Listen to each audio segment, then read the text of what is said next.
गणेश की विवाह कथा।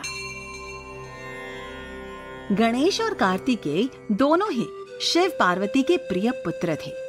दोनों को माता पिता का वात्सल्य समान रूप से मिल रहा था। दोनों शिव पार्वती की छत्र छाया में धीरे धीरे बड़े हो रहे थे। एक दिन की बात है, गणेश और कार्तिकेय दोनों ही खेल में मगन थे। तभी भगवान शिव की दृष्टि अपने दोनों पुत्रों पर पड़ी।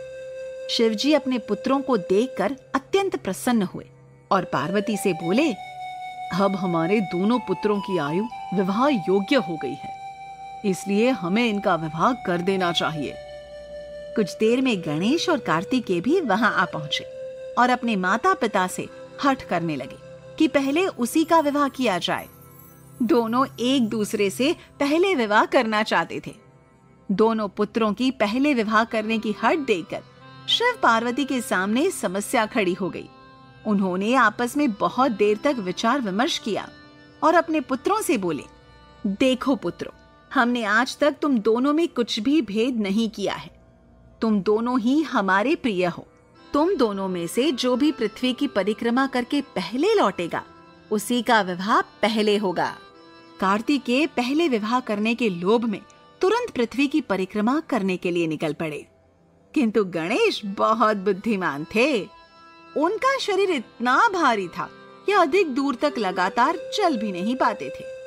ऐसे में पृथ्वी की परिक्रमा करके पहले वापस लौटना उनके लिए असंभव था।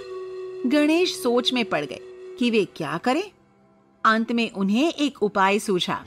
उन्होंने तुरंत शिव पार्वती के लिए 2 आसन बिछा दिए और बोले, कृपया आप दोनों इन आसनों पर विराजमान होकर मेरी पूजा स्वीकार करें। गणेश के कहने के अनुसार शिव पार्वती दोनों आसनों पर बैठ गए।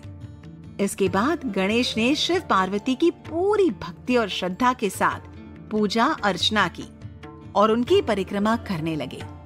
इस प्रकार गणेश ने माता पिता की 7 बार परिक्रमा की और बोले, मैंने आपकी शर्त पहले पूरी की है, इसलिए मेरा विवाह पहले कर दीजिए, क्योंकि वेद तथा दूसरे शास्त्रों में कहा गया है कि माता पिता की पूजा अर्चना करना पृथ्वी की परिक्रमा करने के बराबर है। पृथ्वी की परिक्रमा करने का जो फल मिलता है, वही फल पूजा अर्चना के बाद माता पिता की परिक्रमा करने का भी मिलता है। यदि वेद पुराणों में लिखी गई बातें सत्य है, तो पहले मेरा विवाह कर दीजिए। गणेश की इन तर्कपूर्ण बातों का शिव और पार्वती कोई उत्तर न दे सके। वे गणेश की बुद्धिमानी से बहुत प्रसन्न हुए।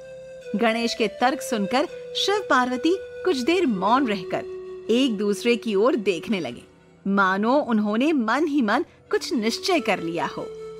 रिद्धि और सिद्धि, जो प्रजापति विश्व रूप की सुंदर कन्याएं थी, उनके साथ शिव पार्वती ने गणेश का विवाह कर दिया। कुछ समय पश्चात रिद्धि सिद्धि ने क्षेम व लाभ नाम के 2 पुत्रों को जन्म दिया।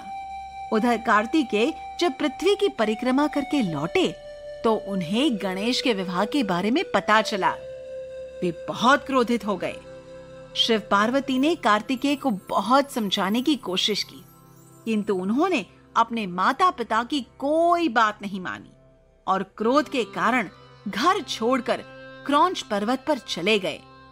वहां जाकर कार्तिकेय ने आजन्म ब्रह्मचारी रहने की प्रतिज्ञा की